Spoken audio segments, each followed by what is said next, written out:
stitch under it. And I couldn't decide about shoes, so I decided just bare feet would work. Little bare toes. I think that's the cuter thing to do for him. Probably is.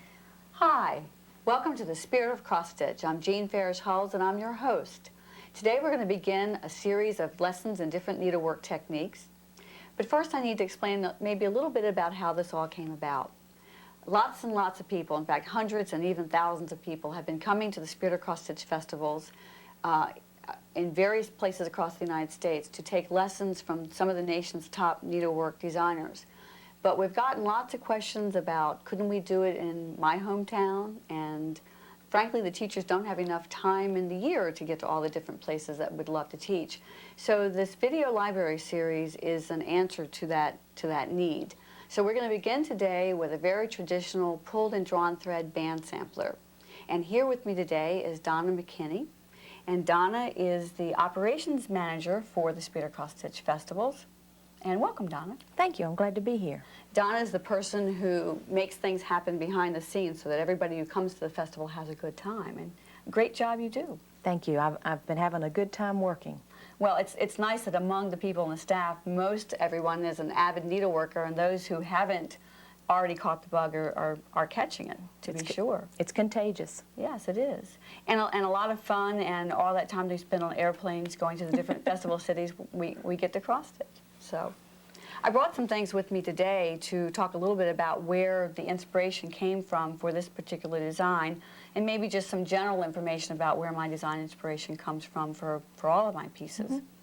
I guess basically I'd call myself a traditionalist. I like the traditional aspects of needlework, and I like the heirlooms that have been created that people have had handed down from generation to generation. So you like to pull from antique pieces as your inspiration Right. for your current pieces? In fact, the very first book that I published, the Janet Irving sampler, came from a family sampler that had been passed down through 8 generations and landed in my daughter's family.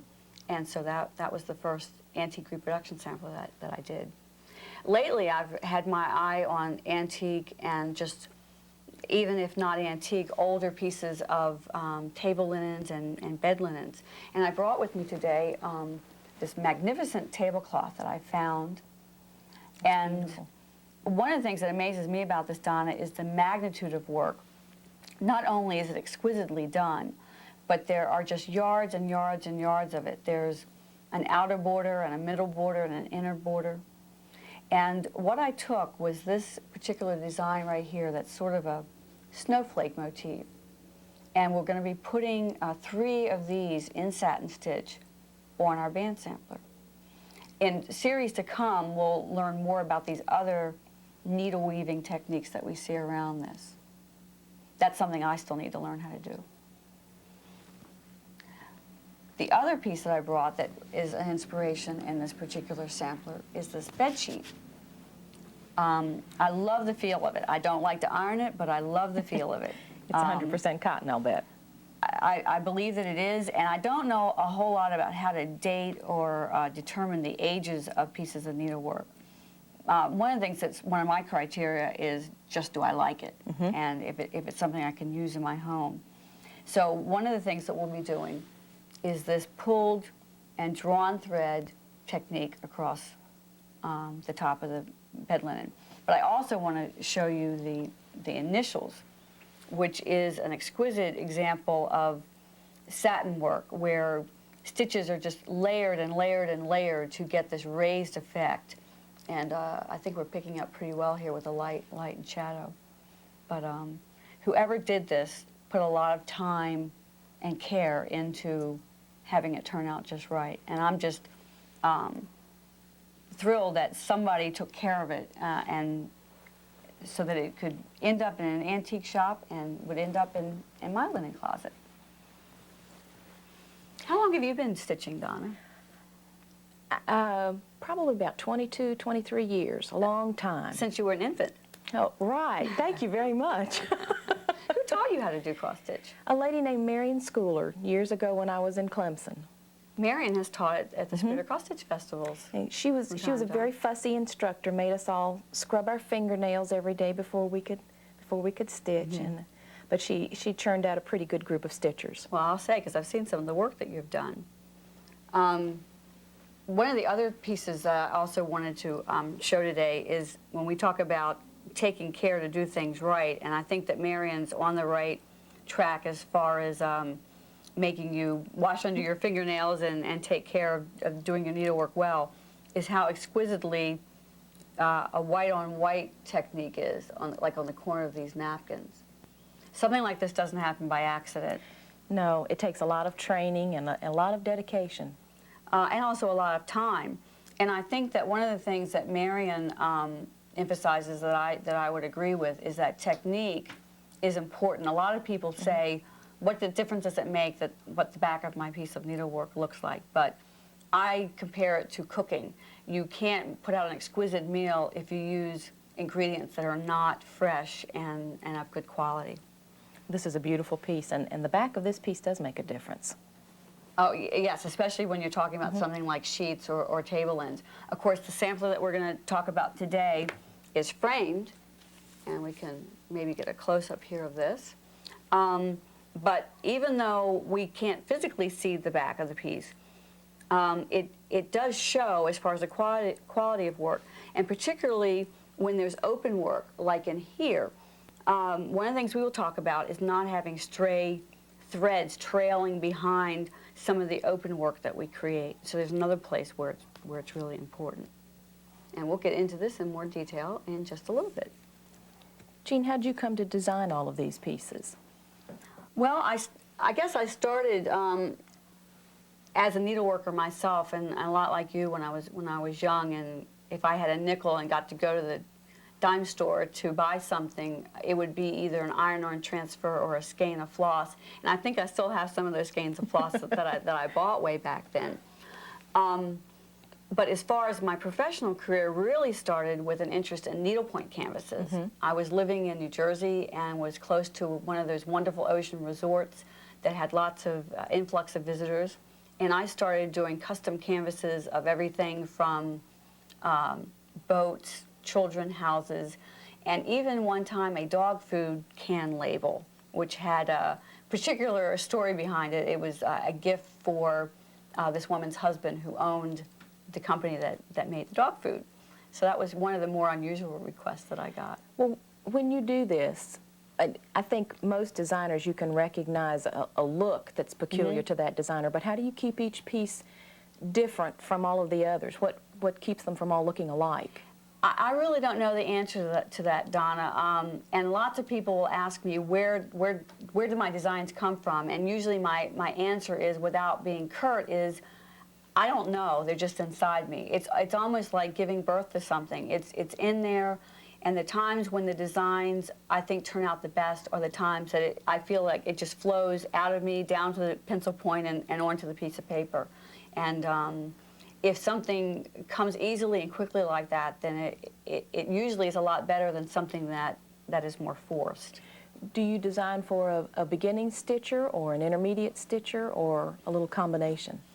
Well, I believe that every stitcher is an advanced stitcher even when they're beginning. And if you'll remember back to when you first learned cross-stitch with Marion, it looks so complicated and you didn't think you would ever be able to do it. But if a person has good instruction, a good design, and the will, their very first piece can look like an advanced stitcher did it. I agree with you. I think if you can count to 10, you can do a nice looking Right. piece of needlework. Right. And the thing that's interesting with it, most of the techniques that we're going to be looking at today, you don't have to follow a chart as carefully as you do with a piece of cross-stitch, because it's a lot of repetitive stitching and patterns emerge. And so you will find that you will not be referring to your chart quite so much. Well, this piece you've described as a band sampler. Tell me what a band sampler is. Well, very simply, it's the sampler work is done in strips, in bands that usually go across the sampler, and there are different sections. And it makes a wonderful teaching tool because we can work on one band at a time. So I can practice one stitch over and over and over Right. until I'm comfortable with it. Right, and in this particular piece too, because it's a band sampler, if a person wanted to elongate it, they could repeat a motif, they could take a motif out and it wouldn't look like something was missing. And they can also make it very personalized, like you could make it into a wedding sampler or a birth sampler or something to commemorate an event in someone's life. So you could add a message to someone special or a Right. special date. I think that's a a quote, nice a idea. Bible verse. There's a lot of things that a person could do with this. And as long as they're willing to go the route of either framing it themselves or doing a custom frame, it really doesn't matter how long the piece becomes. Well, that way everybody can make it personal and suit Right. their own needs. Right. Very often in class, people will very shyly say, well, I did such and such a sampler, but I changed the colors, and they're almost reluctant to share that information. And I applaud their interest in making it truly personal and having it fit into their home and into their life. Well, I think that's part of the fun for me as a stitcher is Right. to make the changes that make it my piece. Right. And the only person that you have to please is yourself. That's right. So, are you ready to get started? Let's do it. Good. So, in just a moment, we'll get out our materials and we'll have our first lesson in pulled and drawn thread work. Partial funding for this video provided by So Original, a shop for the discriminating needleworker, and by the Spirit of Cross Stitch Festivals, where America stitches. It covers a whole lot better. Welcome back. Donna and I have all of our materials out and we're getting ready to start the fun part. First, let me give you an idea of what you need to pull all together in order to do this project. You need a piece of 30 count or a 27 or 28 count linen. This is a 30 count from Danish Handcraft Guild. The design area is about 6 by 9, so you need a minimum fabric of 12 by 15. Donna and I will be working with a 15 by 18 inch piece.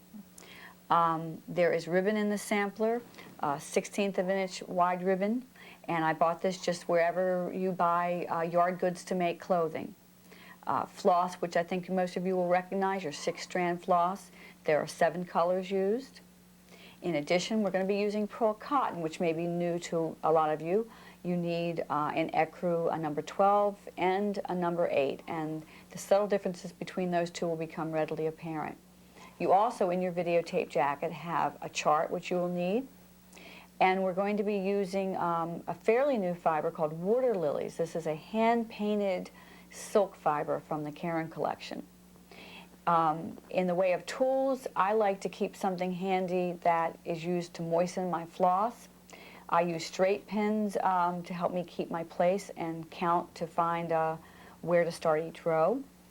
One of the finishing touches are these wonderful little baby buttons, 1/8 inch buttons from JHB.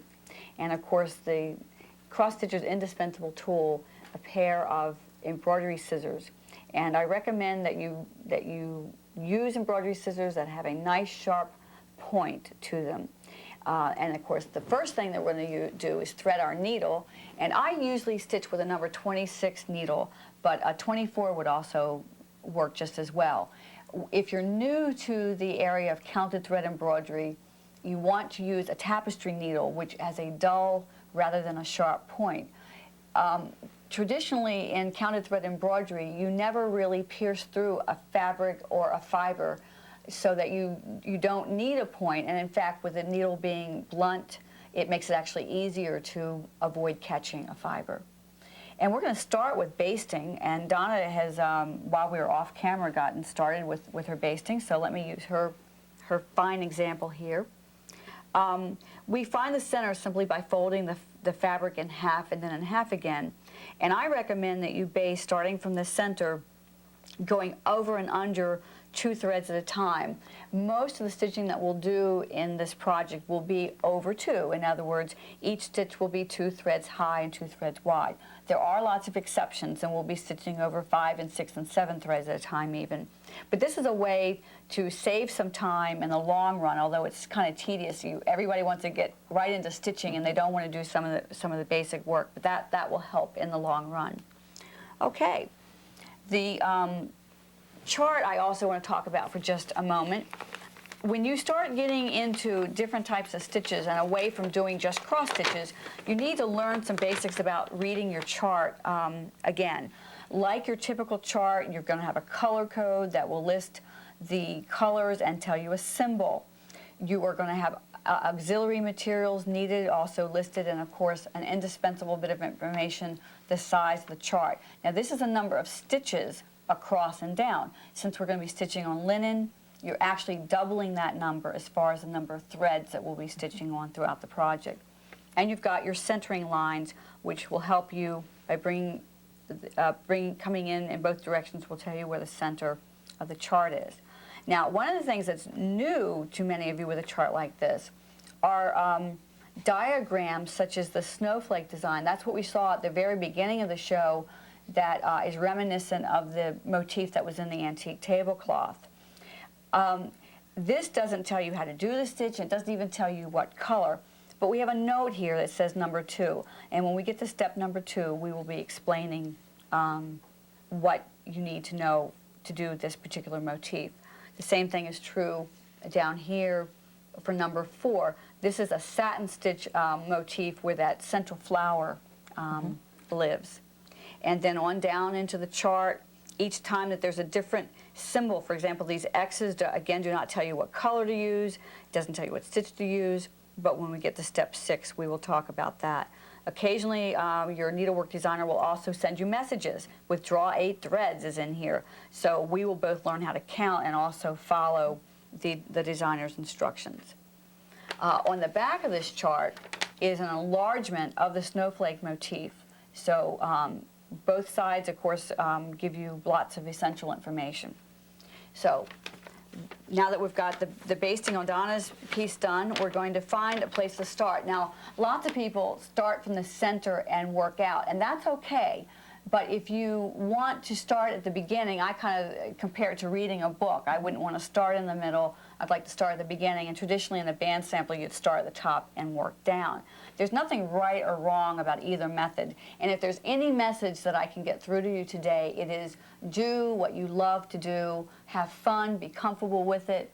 I try to eliminate lots of shoulds from instruction. You will, during this series, hear many different ways to do things, and I think that that's great. You can try them and then stick with the one that works best for you.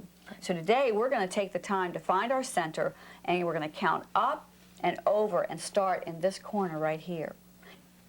So we're going to start up here in the left-hand corner where you see the note for stitch number 1. That's the long arm cross stitch, Donna, which is one of my very favorite stitches, which is going to become apparent once we get going with it. It's got a wonderful rhythm, and the row works a lot more quickly than standard cross stitch.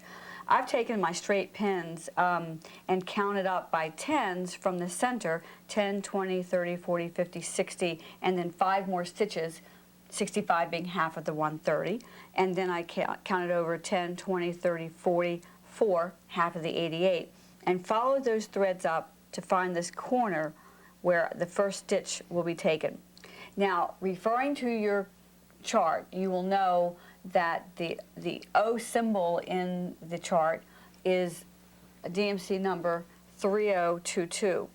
And so we're each going to pull up a length here to work with. And one of the things that I see very often in classes is that people stitch with pieces of floss that are too long. I'll just give a little cut right there. And when I say too long for 2 reasons. One is that when you're learning, you don't want the cumbersome stitching with a long length of thread that has more of a chance of getting tangled or getting knotted. But also, your floss has a texture to it, and if constantly pulling it through linen is going to take some of the sheen away. We're going to be working with 2 strands. I'm going to take them out 1 strand at a time from the 6th strand. And I'm going to give these to you, Donna. My gift to you for coming today. And I'm going to take 2 more for myself and then just set the remainder aside. Now, I have learned a long time ago, in fact, Fran Fuller, who's another wonderful cross-stitcher, taught me about dampening floss to practically eliminate knots and tangles. And I just use a film canister with a sponge in it, kept damp, and just run the floss under my thumb. And you can see, even just, maybe we get a close-up of this, just the difference between the damp fibers and the undamped fibers, how much straighter they are. Basically, what you're doing is taking the memory out of the floss. It has been spun and kept in the skein for months and maybe even years if you keep floss as long as I do. And so it takes some of that, that spiral motion out of it, I guess. Now, I thread my needle. we're going to start by using a waist knot. So you thread both cut ends into your needle's eye, and down at the other end we're going to make a pretty good sized knot, and that's going to be cut away, wasted, and that's why we call it a waist knot. Now let's get in here close where we can see that I know where I need to take my first stitch, and so I'm going to put my needle into my fabric quite a distance away, and yes, there it is, and pull it through, leaving the knot on the front of the fabric. And on the back, you've got the tail, which we're going to stitch over with the first 5 or 6 stitches and then clip that knot away. The reason I like the long arm cross stitch is that you get to do everything backwards and quote unquote wrong. We're going to take 2 stitches, make up each long arm cross stitch, and actually let me get rid of all these because we don't need these anymore. I'm just going to get in the way after we're finished counting. I learned to start using straight pins to keep my place when once too often the cat jumped up in my lap or whatever and I lost my place and had to start all over again. Okay. The first stitch that we're going to take is wrong in that it's going to be too long. We're going to go over 1, 2, 3, 4 threads and up 2 to make a very elongated cross stitch. We're going to bring our needle again just underneath of it, 2 threads down, and we're going to do a half cross back over it, kind of slanted in the direction opposite what we usually do the top stitch of our cross stitch, and we're going to bring the needle straight back down from where it was to continue with the long arm cross stitch. Now, just bear with me for a moment because I'm going to turn this like this, and now I'm going to show you how easy and quick the stitch is by doing it in a sewing motion rather than poking and pulling like I just was. I'm going to come down 1, 2 threads and slide my needle underneath and come straight down. And that made that long arm again. Now I'm going to come up from where I just was, 1, 2, and slide the needle again under the 2 threads. And so you're able to just whip right along each time coming down 1, 2, and under 2, and then coming back up and sharing a hole with the stitch that preceded it. And after you get 5 or 6 of these stitches done, you can see a wonderful braided effect that starts growing.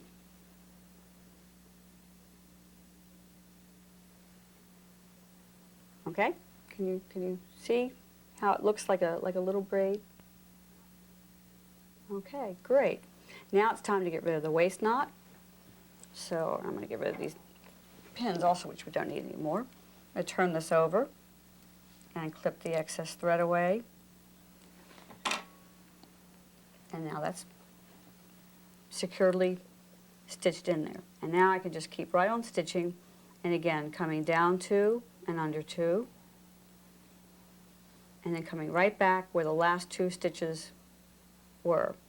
So with a long arm cross stitch, unlike our typical cross stitch, we're completing each stitch as we go along.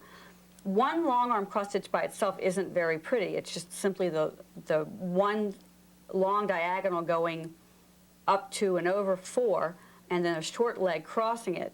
It's when you do it in a row that you get the beauty and the raised effect of it. And again, one of the things I like about it is it stitches very, very quickly once you get the rhythm of it. Each long arm cross stitch is actually a pair of 2 stitches. All of the stitches are 2 threads high. The first of the pair is the long one. It crosses 4 threads wide. It's then in turn crossed by the second arm of the stitch, which is 2 threads wide. This pattern of 2 threads crossing 2 threads is continued throughout the row, creating a braid-like effect. I recommend that you work in a sewing fashion rather than a poking and pull fashion for the easiest and smoothest tension. Donna, now I'd like to show you how to turn a corner with a long arm cross stitch, because in this design it's the perimeter border stitch that goes all the way around the entire design. So how you do a corner is really important. I'm going to do what I call tunneling under. There may be a more professional term for it, but I don't know a better one. I'm simply going to bring my thread underneath the existing stitches and bring them out to where I'm going to start. And flipping around to this side, the first stitch I'm going to take is going to be the, whoops, I just pulled my thread all the way out. That is one of the little things that can happen. I'm going to bring my needle back to front where that very first stitch began and do the small half cross stitch backwards. And again, so far that has shared holes with the two existing stitches. Come down 2 more threads, and now my needle is actually in that outermost corner of the design. And now I'm going to come forward the total of 4. 1, 2, 3, 4 stitches for my long cross stitch. And now I'm in the position to cross that back with the half cross stitch, and now my needle can fly again if I hadn't just unthreaded it. Yes, you too can do this at home. I do it every time I stitch. Always at the least opportune time. I couldn't decide whether or not I should stick my floss in my mouth on television, but I guess I just did. I don't know of a better way of doing this. One thing to remember if you do is if you have lipstick on, Yes, make sure there's be no very lipstick on your careful, floss. Right. Once I've gotten those first 3 stitches established, now again I can start in that sewing motion, simply coming forward 2 threads, slipping my needle under the next 2 threads sideways, and then stitching backwards the half cross. One of the things that makes this a good sewing stitch rather than a poking and pull stitch is notice how the needle is going in the same direction. Each time I take a stitch, it's pointing toward me. And that is where you get your rhythm. And you'll find yourself simply coming down 2 and then tying it back down with a little half cross, coming forward 1, 2, and under 2. And when you do the half cross stitch back over it, you're again sharing holes from the stitch that you did just before that. So if you're not sharing a hole, you know you've miscounted. Right. Yes, a very, very good point. And again, as we said earlier, with the tapestry needle, you're really not piercing the thread or the fabric fiber. You're simply going in and out. You're just sort of moving the thread over. And speaking of moving, let's move right along to the next stitch. I'm just going to make a big looping stitch like this with this extra thread so that I don't have to cut it off, and then I'll go back later on and do that. But right now I'd like to move on to the 4-sided stitch. Okay. Now for the 4-sided stitch, we're going to use our number 12 pearl cotton. And pearl cotton is one of those fibers that you stitch with just as it comes off.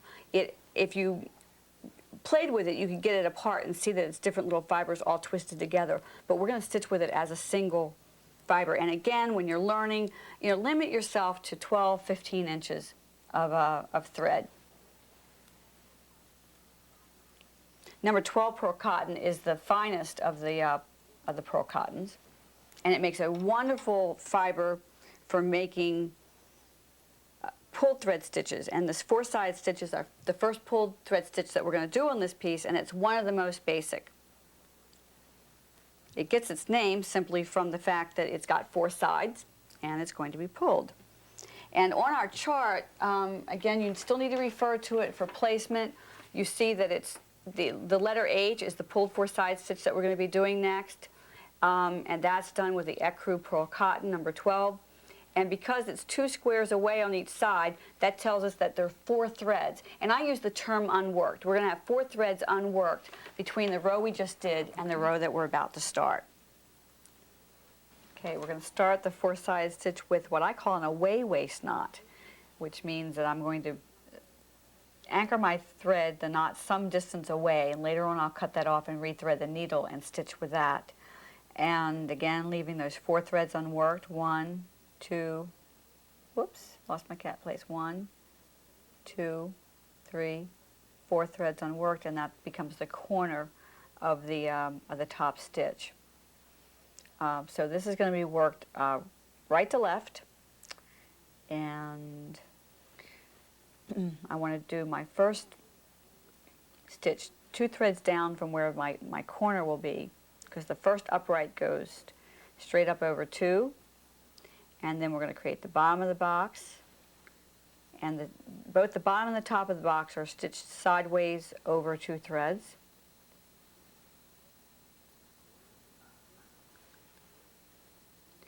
And then creating the 4th side of the box. So we've got a 4-sided stitch. Now each additional box that we do is simply going to share the sides of the boxes before it. And I'm going to show you what a quick and easy stitch this is with a sewing method.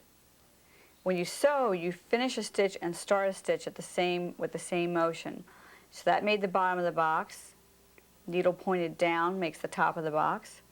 And we're going to point the needle down again to do the last side of the box. And now up, down, down. Now with the aid of our computer technology, we're going to give you a close-up view of how this stitch is done. The 4-sided stitch is a series of boxes. It's important to remember that each box will share sides with the box in front of and behind it. So once you've done the first 4 sides the first time, you only need to stitch 3 sides of each additional box.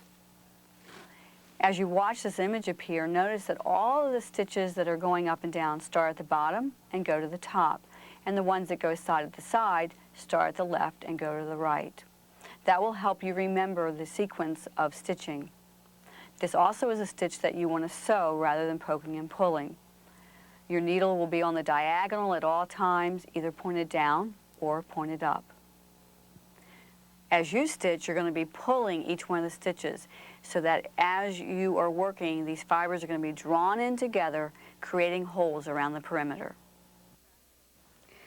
After you've had a little bit of practice, the stitch really becomes very rhythmic and very easy to do, and that's one of the reasons you see it on a lot of tablecloths and pillow edging and whatnot, because it, believe it or not, it is a very, very relaxing stitch to do. And again, in our piece, in the sampler, the 4-sided stitch forms the border around each one of the satin stitch snowflakes, and it is done 2 over 2. This is a stitch that can be done 3 over 3 or 4 over 4. And to practice, what someone might want to do is to work with a contrasting color thread on a larger count fabric to get the rhythm. The most important thing I can say about any of the pull thread stitches is consistent tension. However hard you pull that same degree of hardness or softness throughout the stitch. So practice on the margin of the fabric to get the tension down to the way that it's the most pleasing for you. I like to pull pretty hard because in a pull thread stitch, you're really not seeing the stitches, you're seeing the shadow that's created with the open lacy work around it. In fact, this is such a fun stitch to do. It's hard to put it down, but we're going to have to put it down in order to go on to the next stitch. We're going to be doing a couple of satin stitches in this piece. And we're going to start with the satin stitch, which is forms the perimeter of the box where the flower is in the center of the chart. And if you can get up real close, as you can see, that there are little individual lines forming the stitches. Now this is done with the number 8 pearl cotton, which is a heavier weight than the 12 that we were working with first. And again, like the number 12 pearl cotton, you just use 1 strand at a time. If you want a heavier thickness or lighter thickness, you simply change the number of pearl cotton you're working with rather than adding or subtracting a strand like we normally do with floss. Again, I can't emphasize enough to start with a fairly short piece of fiber, 10, 12 inches. And like I did before, I'm just going to tuck this thread out of the way. And I'm going to practice with this over here on the edge of my fabric, since I would have to spend a lot of time counting over and down to find the place for this particular stitch. Here I go again. I still use the number 26 needle even with the pearl cotton. I'd rather fuss with getting it threaded a little bit than to use a heavier needle. I find I have more control and can get a better tension with a smaller needle. Well, you probably also don't displace your threads so badly when you're stitching. Right, that's very true, Donna. Okay, let's work over here on this side where we're unworked. A satin stitch is a very, very repetitive stitch that is what I call a line stitch. You're not going up and over threads like you usually are with most of the stitches, but instead you're simply going either straight up or over. 1, 2, 3, 4 threads, for example. And if you wanted to do a row of satin stitches, one right after the other,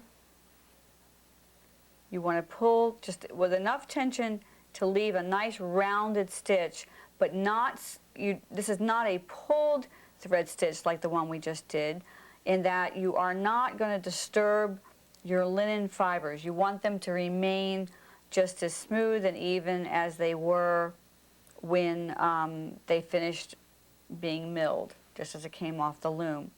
So this is simply, any satin stitch is done in the same way. And notice that if I start at the bottom, I'm ending at the top with each stitch. So you're getting a nice rounded motion. Can you use a sewing motion this time too? Yes, you can. And with that, I probably would want to turn my fabric just a little bit. And again, you're going to finish a stitch and start a stitch with the same motion. And this way you stay working on the top of your fabric rather than poking and pulling. The satin stitch, now of course I did a no-no here on the back because I just started stitching with my knot. You'll be using a waist knot again. But notice how on the back it looks almost like it does on the front, except the stitches are slightly slanted. They'll be at an angle. Yes. And again, to learn the stitch, you may want to use a contrasting thread to work out your tension and your pattern. And again, let's take a look at what the computer can show us. A beautiful row of satin stitches is achieved with a repetitive circular motion. I recommend you stitch from the bottom to the top of the stitch as shown here. Remember, I'm showing you a technique. Look at your chart to see how many threads each stitch covers and the pattern the designer wants you to create. Satin stitches can make up a straight border with each stitch the exact same length, or you can make a simple diamond as we have in this project. You'll notice that nearly all the stitches are the exact same length. On the right and left corners, they vary. Later, you'll create an intricate snowflake by simply varying the length of each stitch. Donna, no sooner do I let you get the hang of one stitch when I'm ready to show you another one. We're going to move on to the snowflake sort of design here, or stylized floral motif, which is also a satin stitch. It looks very different from the satin stitch we just did because it is using 2 strands of floss, for one thing, and unlike the first stitch, almost every stitch that we're taking will change dimension. It'll be, you work over 2, then over 3, then over 4, then over 5, and over 6 to get the pattern in here. The other thing that's different is we have to start with this wonderful little eyelet here in the center, which forms the center of each one of these stitches. Now I'm going to do the work with 2 strands of the pink floss rather than the ecru, so it will show up a little bit better. But also I need to take just 1 minute and talk to you about reading this chart. The design here on the front shows you the eyelet in the center and the placement of the stylized floral or snowflake. On the back of the chart, I've included a design that shows you in much, much more detail. The few places that we've drawn the 4th side stitch gives you an idea of placement of the design within the 4-sided block that you've created. And also, the other thing that it's important to know about reading this diagram is each line on this diagram represents a thread in your linen rather than what we traditionally expect, a square on the chart to represent 2 linen threads crossing 2 linen threads. So by reading this chart, we can see that the eyelet stitch covers a total of 4 threads. It's 4 threads wide and 4 threads high. The other thing to point out is as we start doing these petals, you can see where the first stitch goes over 2, the next one goes over 3, 4, 5. all the time keeping one edge of the petal even, and the other side is changing in dimension. So you're going to do one whole petal and then move to the next petal? Yes, that's right, after doing the central eyelet. Left my threaded needle here, all ready to go. This is another place where I recommend using an away waist knot, just getting your thread away from where you're going to be stitching so that it's out of the way. And of course with an away waist knot, after you're finished stitching, clip the knot off, rethread that end of the thread in your needle and tunnel under, much like you would end a thread. Now when you start an eyelet stitch, I like to kind of establish where the center is going to be, and of course in my case doing it over here on the margin, I can really put it anywhere. On your actual piece it would have to be in a very specific place, which you will count from the chart. And you're going to make individual stitches around the perimeter into this eyelet hole, and with each stitch you're going to pull slightly so that you continuously are creating a central hole, which is how it gets its name, just like eyelet lace. And each time we take a stitch, I'm coming around the perimeter of the square and into the central hole. Now that was my corner stitch. Now I'm ready to turn, and in just a bit you'll see how this is forming a square design. Now I'm in the middle of the side of my square.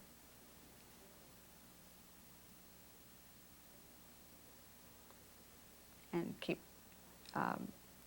stitching around. One of the challenges with this stitch is that you want to pull it in the center to create the eyelet, but you don't want to pull it on the perimeter so that you'll end up with a square. You don't want to enlarge the holes around the edge of it, just the one in the center. And it takes a lot of little stitches to make up one of these eyelets. You can also do this in a sewing motion by coming into the center and out the side. It's a little bit more awkward with me doing it here on the camera that way. Would it help, Jean, to use your needle to work that hole rather than pulling so much on the thread to make the eyelet? I think either technique would work. You do want to, again, keep the tension on one side of the stitch and not on both sides of it. And you also want to try to keep your embroidery floss stitches lying side by side. And here we are back around the beginning with the last stitch, again going into the center. And that creates the eyelet. Now we're not going to end this one off because this is the same thread that we're going to use to create the first petal of the snowflake or flower. But before we do that, again, take a look at the computer graphics on how to do the eyelet stitch. The direction of each individual stitch starts from the outside of the eyelet and moves into a central common hole. It's important to keep even tension on the perimeter. It's not to be pulled along the outside, and yet you need to pull on the inside to create the hole in the middle. That's going to seem impossible at the beginning. One way to achieve this is to take your needle and use it to enlarge the hole at the beginning of the stitch. Some stitchers buy a tool called a stiletto, and they use that to get a consistent central hole. That's especially helpful when you're making a row or a grouping of eyelets and you want them all to be the exact same size. Remember, start each stitch on the outside and move into the central eyelet hole. Now that you have your central eyelet finished, it's time to start making the petals of the flower or snowflake. And we're going to start with a series of graduated satin stitches done in much the same way as the satin stitch we did earlier. It's important to start this pretty much where you ended the last stitch. I don't know if you can pick up how that last stitch is right here. And so the very first satin stitch we're going to do is going to share a hole with that last stitch. And we're going to stitch over 2 threads. Now each additional stitch that we do on the lower part of this, or what's appearing to be a lower part on the camera, is going to be even, and on the upper part we're going to go up like stair steps, each time going up 1 thread higher than the stitch beside it.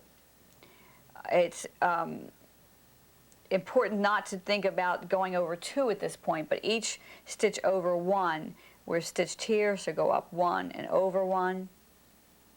You take your next stitch, it's even again at the bottom, and you're going to be going, now that one's a little bit tight, so I'm going to pull back on that just a little bit. Up one and over one. So each stitch is going to get larger until we've got a total of 5 stitches done. And then we're going to change the pattern slightly to follow the chart. So we have 1, 2, 3, 4, 5 stitches here. And that's the starting place for this stitch. Then taking a look again at your chart, what I've just stitched is this area up here. I'm now going to do this little range of stitches, which are 5 stitches, each one going over 2 threads. And it's important to keep the same direction or rhythm. My stitch ended here, so now I'm going to come back down here as if I'm going to start another stitch just like the other ones, only this time I'm simply going to go over 2. And now I'm going to do 5 stitches, again continuing in the circular sort of fashion. It's really important to get that round rhythm for the satin stitch so that they will be pretty. It's also important to keep your 2 strands of floss lying side by side so that they cover well and so that you have a pretty tension. 1, 2, 3, 4. I need to do one more. And then again referring to the chart to see what the next stitch is, and I don't have this memorized, so let me just take a look here. We've now stitched the bottom part and we're up here. Now this next stitch will be even still with the little ones, and this one's going to come over 1, 2, 3, 4, 5, 6, 7 threads, and then we're going to start coming in on the edge of the petal. So this one again starts even with the little 5 ones, and we're going to come over 2, 3, 4, 5, 6, 7 threads. And now the upper part's going to stay the same and the lower part starts changing, and that's how we get the angle of the petal.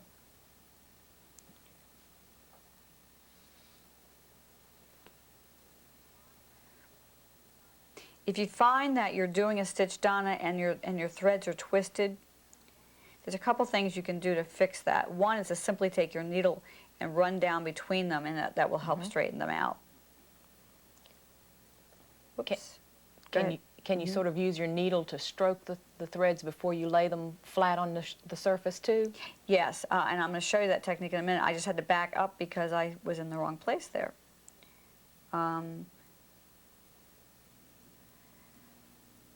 If you can bring your needle up between the 2 fibers like this and then insert your needle, what will happen is the needle, as it comes through the threads, as you can see them, they're separating just naturally by the way the needle's going in. Some people call that railroading, to keep the threads lying side by side.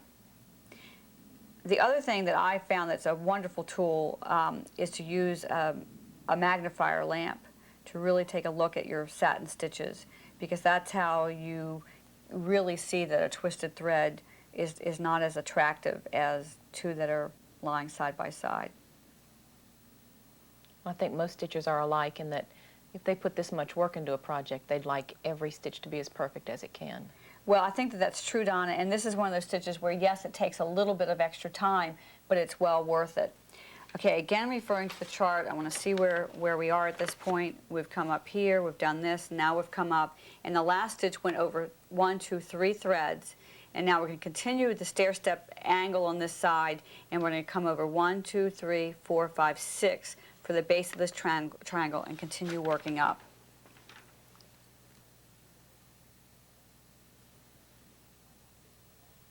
So each one of these stitches have all started at the bottom and gone to the top. So 2, 3, 4, 5, 6.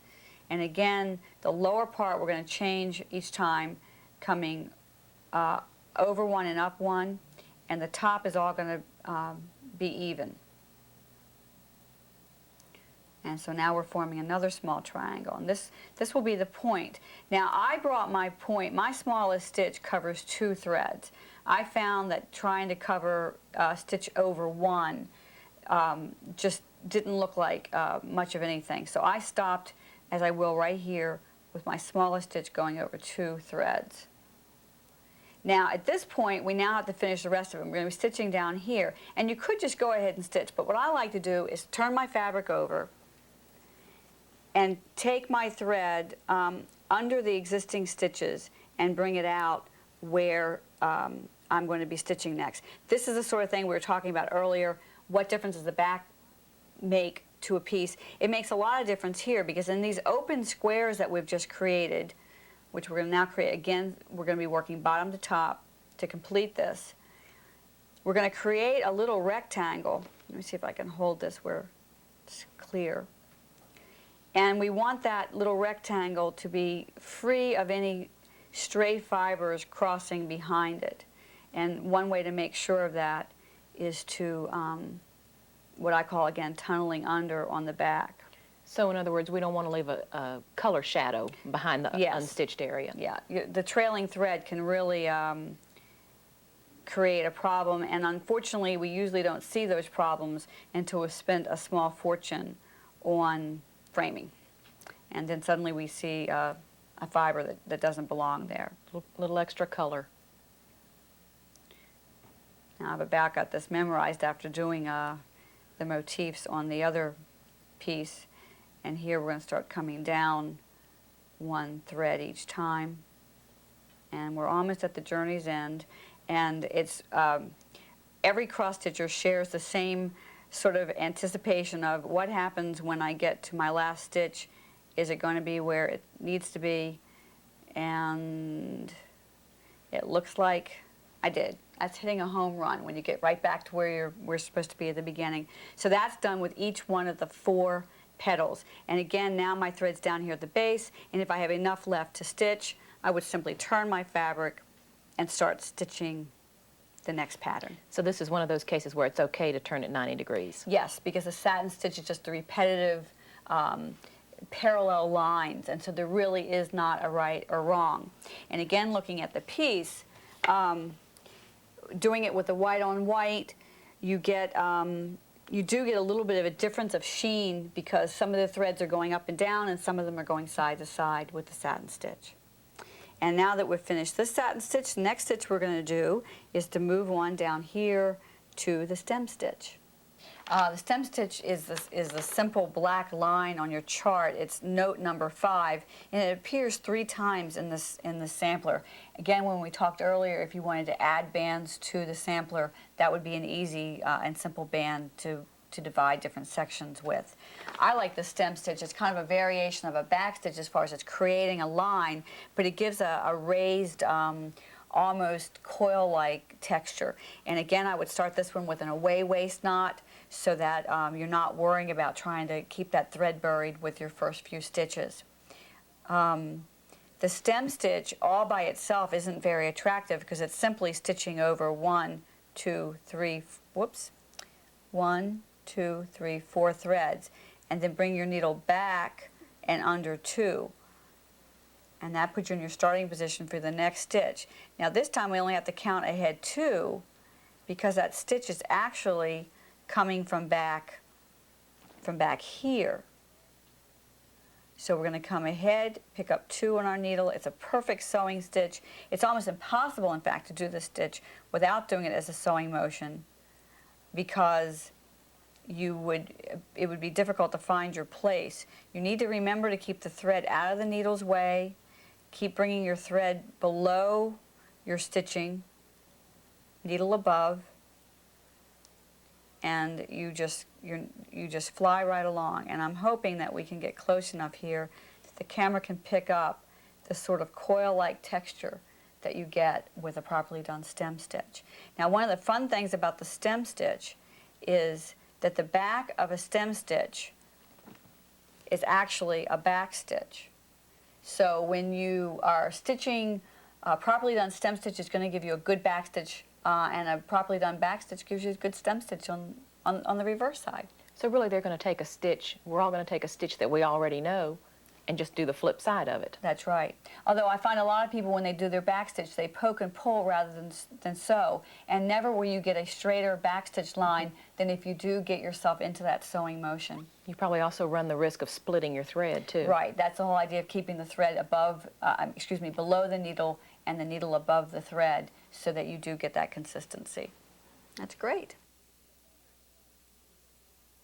Here it's easy to see that each individual stem stitch is covering 4 threads and really 0 threads high, or what some people say stitching in the gutter or remaining between 2 linen threads. The stem stitch by itself isn't very much to look at. It really takes a series of them, one laid right after the other, to see the beautiful rope-like effect that's achieved. It is a wonderful stitch to use in substitution for a row of back stitches in some other design. The interlaced cross stitch is a little known stitch that's very effective with the hand-painted fibers that we're going to be using from the Karen collection. On your chart, it's referred to with note number 6, and on here it looks like a bunch of gigantic cross stitches. In this case, what the chart is telling us is that each one of these interlaced cross stitches are going to go over 4 threads wide and 4 threads high. And before we get into stitching, I want to talk a little bit about this fiber because this whole line is relatively new to a lot of people. Water Lilies is the silk version. There's also a version that sort of works up like pearl cotton, and that's what my vest is made with. All the gradations in this color are not done by changing the stitching fiber and constantly threading and rethreading a needle. Instead, that's coming right off of one skein, much like the skein that we have here. You see various shades of light tan and green and pink and mauve, and all of that is right kind of built in.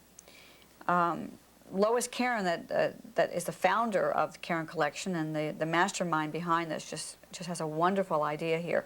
It does come on a skein with one continuous loop. I like to go ahead and just cut the thread off at the knot.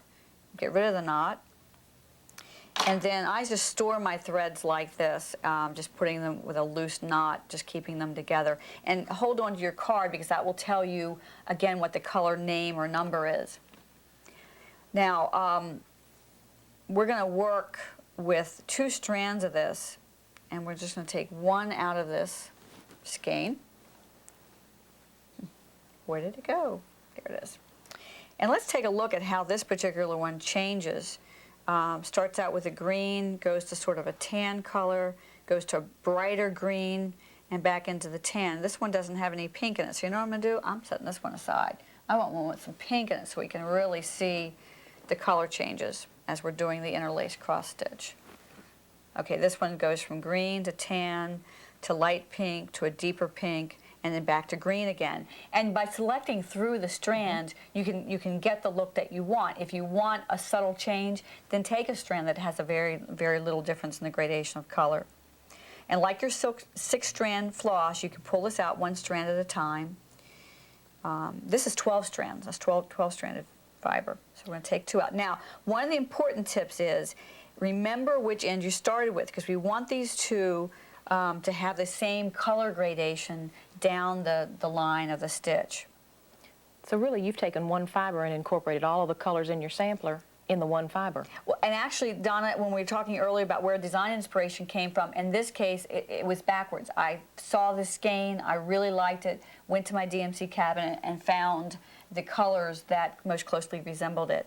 Now, one of the things that's really sort of fascinating and sometimes frustrating as a designer is Lois achieves colors in these fibers that do not exist in floss colors. And even though we have close to 600 floss colors now to work with, never are there too many colors to a designer.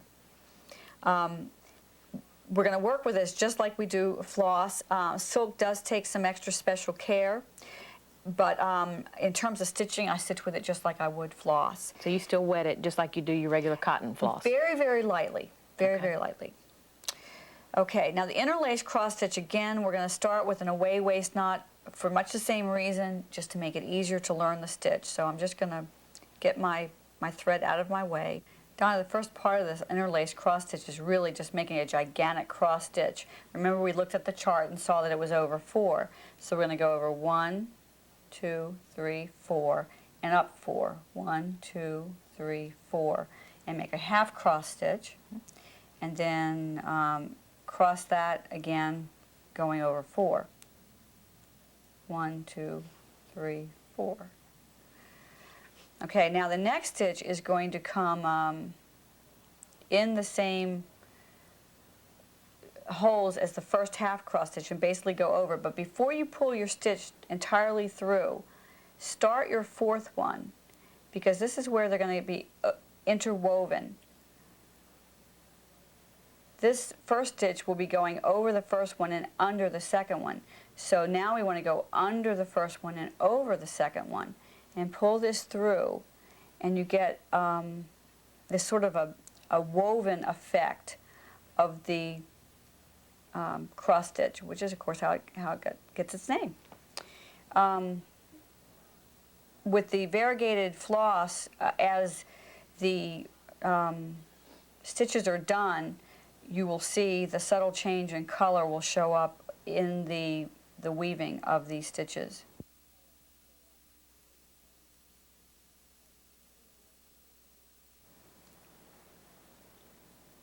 Jean, I noticed too that you've, since we first started with the variegated floss, you've cut it in half. Did you?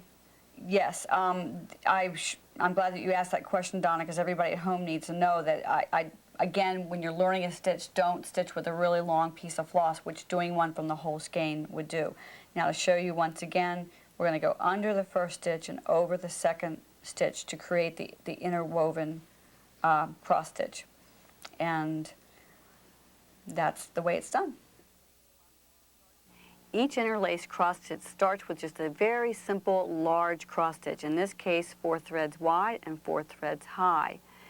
The third leg of the cross stitch crosses exactly over the first one. You want to try to get that third leg to lie parallel to the first one, and then the fourth leg is going to be the woven one and the one that gives the stitch its distinction.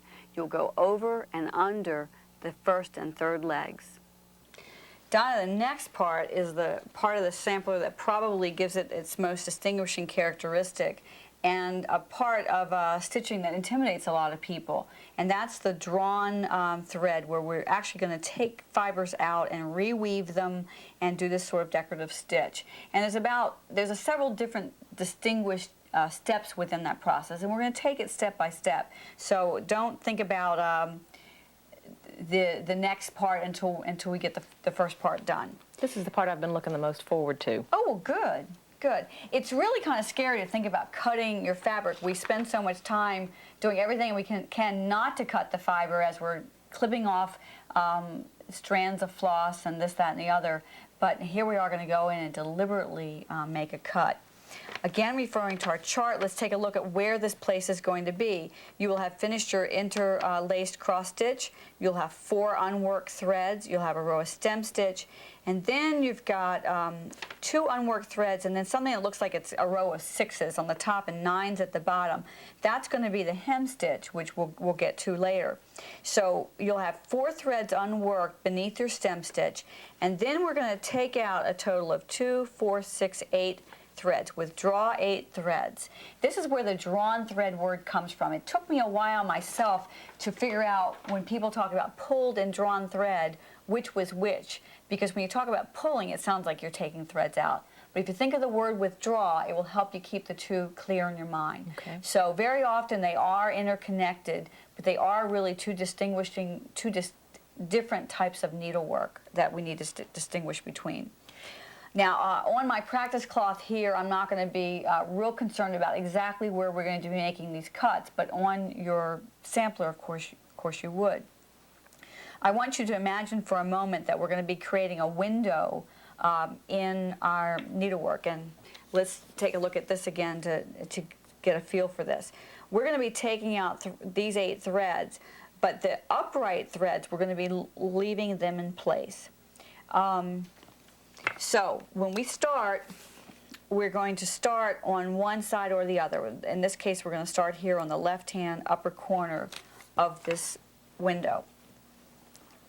So for the purposes of teaching and learning, let's just pretend that this is the upper corner of that window. And I'm going to tug on that thread just a little bit to get a bit of a loop. And then, performing some surgery here, just taking that one fiber, getting it on the blades of your scissor, and cutting it. And then I use my needle to start unweaving that first thread. So you're all the way over on one side or the other of this window. Now, using your chart, you can tell how many threads you need to unweave. And right now I'm about to come to one of the problems of when you're working with linen is when you end up with a slub like this. I'm not sure that's going to pull out, and if it doesn't, we'll just, oh yeah, there it goes. We're just going to cut it out. Now try to keep your threads in good health, and I am going to have to cut that away, which will not be a problem here on the front end of this if this thread's going to be a little bit shorter than the rest of them. And by that, when I talk about keeping your thread in good health, we're going to need to use this thread when we get to the other side. So try not to get it split or have your needle pierce it and have it start coming untwisted. Jean, if you made a boo-boo, not that anybody's going to, but if we did make a boo-boo and cut the wrong place or how would you fix it? How do you fix it? Well, there's a couple things that you could do. For one thing, in this type of a band sampler, precision is an objective, but it really isn't essential. We said we were going to leave 3 threads unworked beneath our stem stitch. If you found that you cut 1 thread too soon and you ended up with only 3 instead of 4, that would be okay. Maybe, if anything, err on the side of starting further down the sampler than closer up. Or you may even want to start here and get this part established and then build the rest of the sampler around it. That would be okay too. Now, I'm not going to unweave quite as many threads across as you will need to in your sampler. And that might be one of your questions. Well, how do I know? You told me where to start, but where do I stop? You're going to stop in the equivalent of the upper right-hand corner of this window. Now, I don't like to teach in a negative fashion, but there are probably some don'ts here that I need to emphasize. Don't get too far ahead. I'm not coming down here and trying to pull this thread out. I'm working up close to the thread. That's one don't. Now, when we're at this point, there are lots of people who would take this and simply reweave it back in here. But what happens is that you double the number of threads in your piece there. Right now, we're working on a 30-count fabric, so there are 30 threads in an inch. If we started weaving this in between 2 existing threads, by the time we got finished, we'd have a 60-count fabric, and that would certainly show.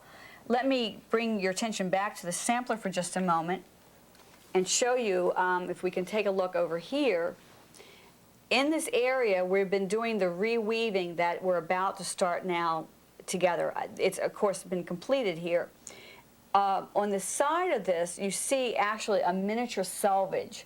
If you know anything about home sewing, the selvage is the part on the edge of the fabric that doesn't come unraveled. And that, of course, is what we're going to try to do. If you just cut these threads and didn't do anything with them, it would eventually start coming unraveled.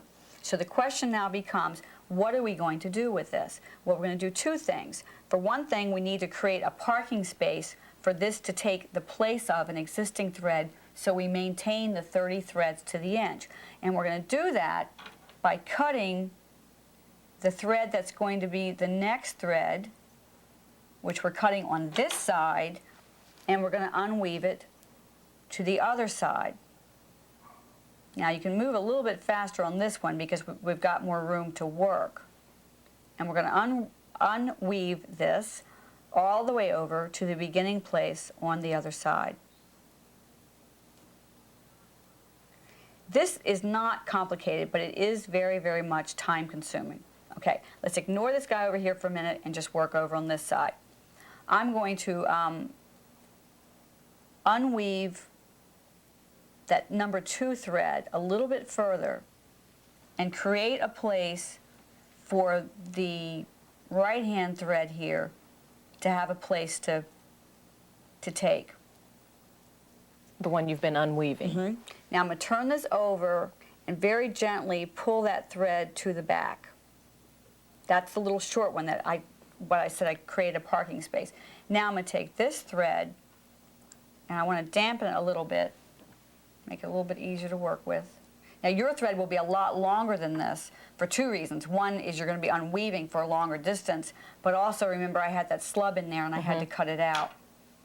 But regardless, I still have enough thread here. So we're going to thread this into our needle, and with using the needle sort of like a weaver's shuttle, we're going to go over and under, over and under,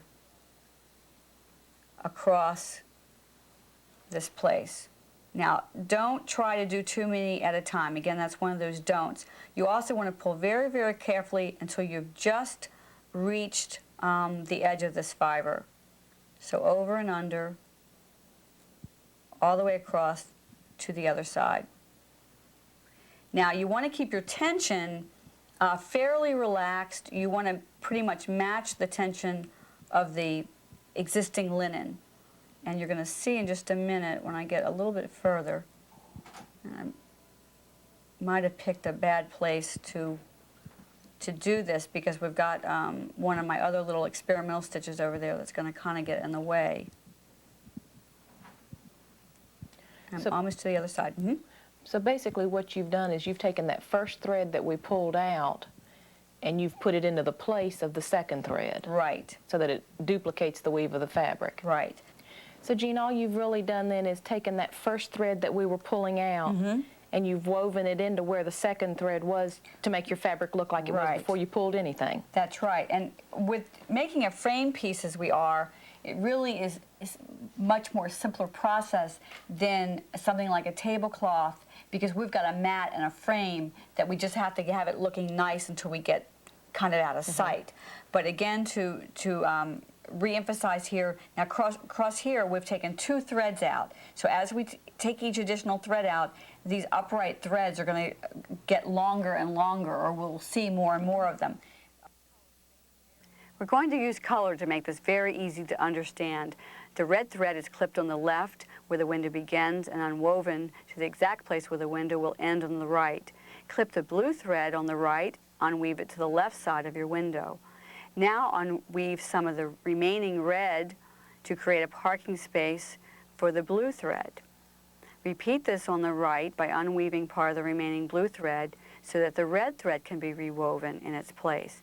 This creates a selvage on both the right and left side of the drawn thread window and will give you a beautiful place to now proceed for the next step. Now at this point we've done 2 threads. We have to do a total of 8, and I would continue working in pairs like that. Okay. One of the absolute don'ts is don't cut all your threads at once and then expect to try to figure out what goes where. That's really courting disaster. So at this point we would cut here and unweave this to go this way, and then after we've unwoven that one, clip the next one and come back in the same direction. And repeat that process a total of 4 times to give you 8 threads. You can tell how many threads to unweave as far as how many bars to show by counting your number of squares from here over to the other side, and remembering that each square on the chart represents 2 linen threads. Donna, now that we've created our window by taking the 8 threads out and reweaving them on either side, we could do a lot of different things with the same window. I've seen band samplers where there are about 10 windows like that with the different decorative stitch done with each one. Today we're going to do something that's pretty simple but effective, and that's a combination of really 3 more steps here. We're going to first be doing this hem stitch, which is across the top of the row. We're then going to do a half cross at the bottom and then weave this ribbon in to give the sort of twisted bars look, where that's one of the names that's given to this type of stitch is a twisted bar, and that's of course where the name comes from. So let's start with a hem stitch, and we're going to be stitching on our window, and we're going to be stitching, I like to stitch left to right, and so we're going to be turning this upside down. So we're actually going to be stitching what's to be the top of that first set of bars. Okay. And again, do our away waist knot. And the first part of the stitch is just a very traditional half cross stitch. You're going to cross over 2 and up 2. So really what you're going to do is go right in between 2 of these bars. And that's the first stitch with the half cross, with the interlace crossed. The second stitch, you wrap the thread around the bars and then stitch, take 2 stitches in this direction.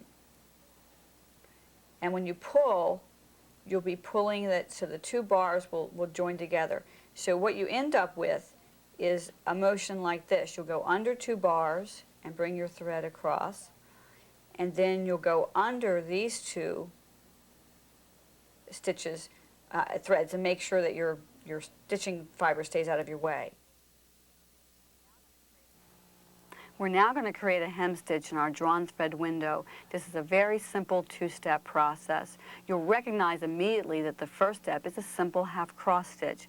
The second stitch wraps around the 2 bars and draws them in together to create a beautiful pattern. Donna, now that we've finished doing the hem stitch across the top of the window, remember we were working it upside down, the window on your piece, of course, will be a lot longer than this, but you already have a finished edge established across the top. Now we have to do a similar thing at the bottom, and we're going to do that by doing a half cross stitch. And again, referring to our chart, you can look and see that it is a half cross stitch that covers 4 threads high and 4 threads wide.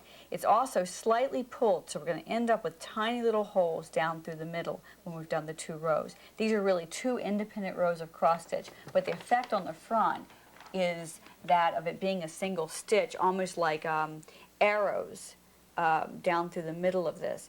We have the hem stitch here, and it will also be at the mirror image below it, and then in between we have this double row of half cross stitch. And this is what gives us that same look of the antique needlework piece that we looked at the beginning of the show.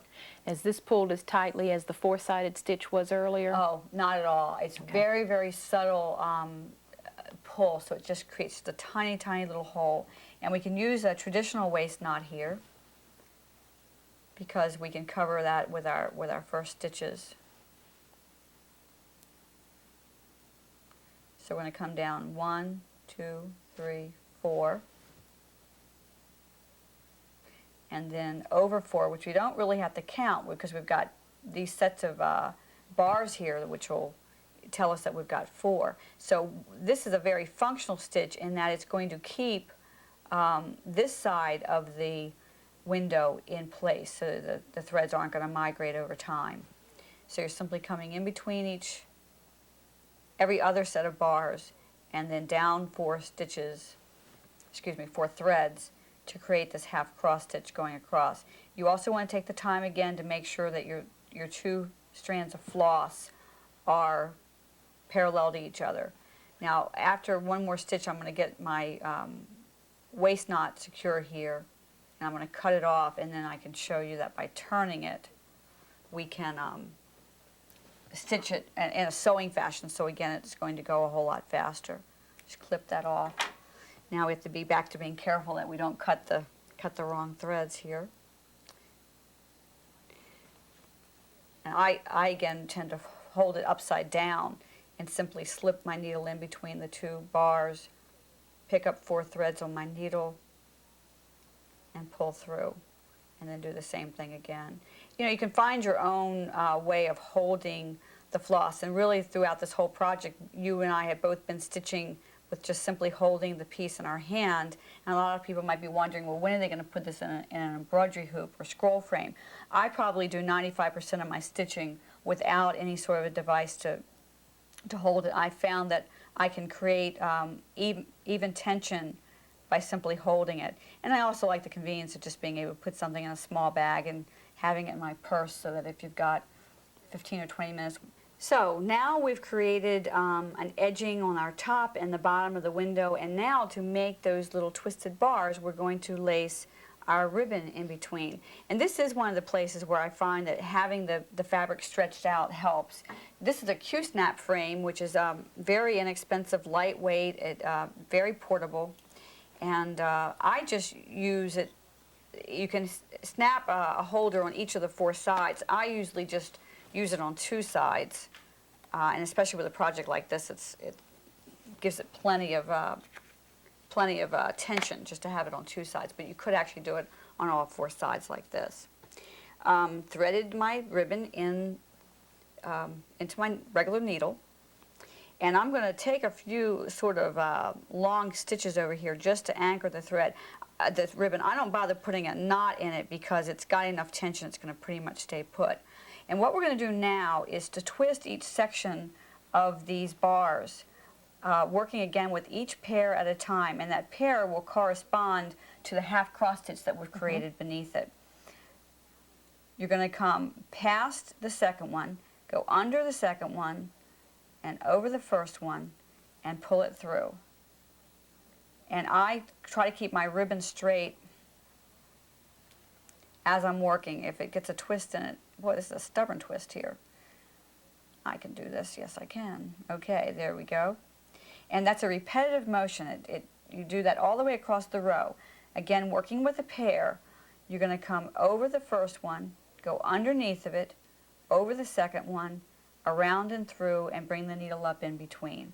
And again, pull your ribbon through. So really what we're trying to do is twist the two Right. from one side to the other. We're making it so that each one of them is looped around the other, and it's one of those things that's sort of like rubbing your tummy and patting your head at the same time. But again, ignore all the others, think about 2, come past the second one, go underneath of it, over the first one, back around, and through. When I was finished, I took this ribbon undone on this end and simply brought it through to the back. And when I framed my piece, I didn't have the end of it anchored at all. I just had it laying behind the fibers in a straight fashion. Okay. That's really all you need to do in a piece like this. Now, if you were going to use this for a napkin or table linen, something that was going to get some use, you'd want to anchor it a little bit more firmly. But then again, traditionally, ribbons weren't used. This is one of the things where I departed from the traditional, brought it into the 1990s by using the ribbon as an accent piece. Makes a really pretty stitch area, doesn't it? It does, and I like the extra sheen that the satin ribbon gives. It really is a nice look. That's pretty. Donna, now we get to move on to the waffle filling stitch. Filling stitches are kind of a new term for traditional cross stitchers. Needle pointers have been using them for years, and like their name implies, it's a stitch that's used to fill an area. And in this case, we're going to fill this area with this pulled thread stitch that's done with the number 12 pearl cotton, and the pattern and the way that we are pulled is what creates this waffle stitch. Let's take a look at the chart so that we can see exactly what we do need to do. Now on here, you notice that you have all these upright lines, which doesn't resemble what we looked at all. In pulled thread pattern type work like this, there's a phenomenon that takes place with every stitch. If you stitch it straight up and down and pull, it will be angled. If you stitch it on an angle and pull, it will straighten up. And that's something to remember with all the pulled thread stitches, because the way you do it and the way the instruction book, the diagram may look, and what you end up with won't match, and that's the reason why. But we can tell here that we're going to be going over 4 and under 4, then over 4 and under 4. So we get this rhythm going of up and down and over. So we're going to start by coming up from our starting place here, 1, 2, 3, 4 threads, and then just slide across and make sure you've got 4 threads on your needle and pull. Now we can't pull too hard with the first one because we've got this waist knot back here. We don't want to pull that through. That's right, and we can actually add tension once we take care of that at the end of this row. Now we're going to come down 4, 1, 2, 3, 4, and again slide our needle under 4 threads, and you can just take a look at your needle and see that you've got 4 threads on there. And now we can start pulling. The harder you pull, the more waffly it's going to look. You'll actually get sort of a diamond effect, but you also do need to keep in mind that you can pull too hard, and you know that you've pulled too hard when the fabric puckers beyond the place where you're trying to disturb the threads. Basically, when you do pulled thread, all you're doing is disturbing the original weave to get some sort of a pattern. It doesn't look like much when you do the first few stitches, We're going to go to the computer graphics so you can see what this first row looks like, and when we come back, I'll be working on the second row, and then the pattern really will begin to emerge. As you stitch, you're going to be pulling each stitch, which I'm not doing here at the very beginning. The stitches go up 4 threads, under 4 threads, down 4 threads, under 4 threads. But since you're going to be pulling as you do each stitch, your stitch piece is going to look a lot more like this, where the stitches are going underneath the threads. It's pulling them together as you pull. Donna, we've taken the last stitch in that first row, and now to begin the next stitch, we're going to end up trying to enter from the same hole that we just exited, and of course the thread's going to come undone. The simple solution to that is simply to turn your fabric over and anchor your thread through the last existing stitch in the row above and give a firm pull on it, and that will anchor it so we can now start the next row in the same place where we ended the one before. As a designer, I deliberately work this out so that you will end up with a row of stitches down the side so you give a little bit of a finished look.